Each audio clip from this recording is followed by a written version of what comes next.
Okay, Shane, we're going to take a look at you versus Cliff Lee.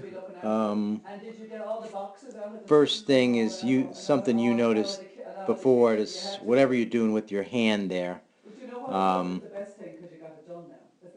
um, just your hand is in a weird position.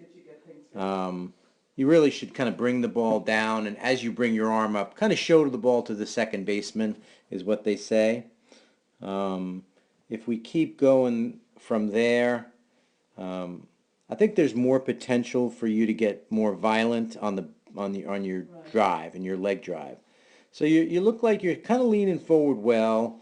Lee probably is a little more aggressive on the forward lean. You know, you can see how he's just falling forward there.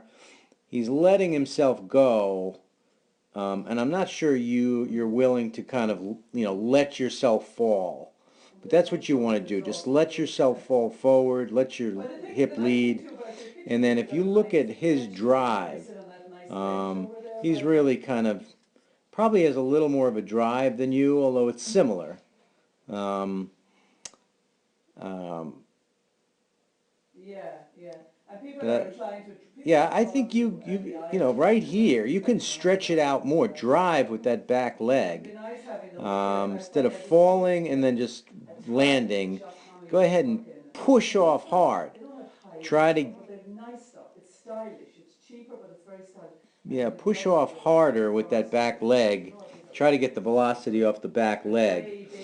And then one thing I really noticed, the difference between Lee and you, if we look at your land and kind of look what happens on your land. I mean, you're landing there and your knee is pretty much close to 90 degrees, which you don't want.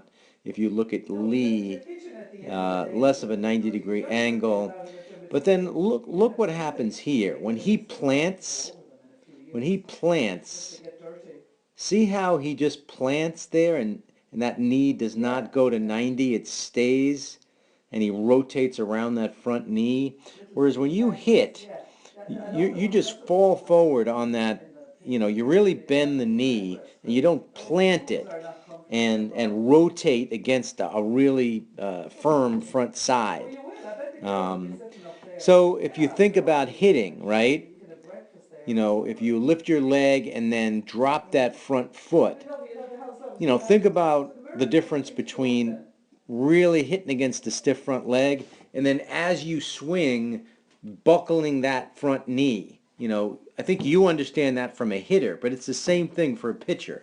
You want to get out further with with your front foot and then really plant it and rotate around it as opposed to just kind of collapsing on it, which is what you're doing here. And you can see the difference between you and Lee in kind of the same position. Look at his knee and then and front leg, and look at your front leg, how collapsed you are against it. So that's kind of one big thing. I think Phil has pointed that out to you, or I think you realized that yourself a while back, but it's still an issue. The other thing I wanted to point out was kind of elbow position. So right about this position here, you're kind of similar, right? You're kind of similar to Lee. But let's look forward a little bit and look at it, particularly the position of the elbow. So both of you are a little below the shoulder now. So as you move forward with Lee, he's starting to turn. You're starting to turn here, about the same position. Shoulder height. And then when he tucks and turns, look what happens with his elbow. His elbow is basically near the top of his head. He tilts a little bit down as he tucks that glove, he tilts, and that elbow goes up near the top of his head. But look what you do when you tilt. And this is kind of what I've been talking about for years. You don't really get that elbow up and over. It's about its shoulder height still. So you can see a big difference there.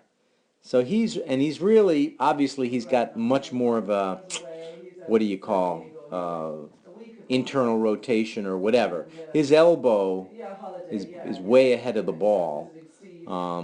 That could be something you physically can't do. I'm not sure. But he's really got setting up for a really good catapult action because his elbow's high and then he's whipping through the zone. Whereas if you look at what you're doing here, it looks to me more like a push. So again, it's not, your elbow's down by your shoulder, not the top of your head. And look at this. Doesn't that look more like a push to you than a whip from the top? That's really going to hurt your velocity. And it's probably going to hurt your control because you're not throwing down toward the plate. Your ball might have a tendency to run high here. That's my opinion. Phil might see it differently. But it's a clear, this whole comparison here between you and Lee and what happens when he turns and the position of the elbow, I think tells a lot, I think. And then if you look at, ball release or near ball release, obviously look at the position of his knee. He's really firm front knee. He's rotating around a firm front knee, whereas you're kind of collapsing on that front knee, in the same way, a hitter should not do. You're kind of collapsing on it, and I think losing some velocity because of it. So I'm not sure there's anything you can do about this. You'd have to work on your release point. But one thing to think about is if you're a quarterback, right, and you're fading back and you got the ball tucked behind your ear and you want to throw it 50 yards, right, long throw. Think about how you would throw that ball. I don't think you would throw it, with your elbow at shoulder height. I think you would try to get over the ball, get that ball up, get the arm up a little bit and get over the ball, and your elbow is going to be well above your shoulder, not at a 90-degree angle with your shoulder. So think about a football throw where you're throwing it really long, and that's probably kind of where you want to get to with your elbow. There may be something in the tilt, I don't know, like when you tuck, can you tilt and get a better, get over the ball better if you had a little more of a tilt when you pull that glove in? Something you'd have to experiment with, but anyway, just a few things I noticed from looking at tape.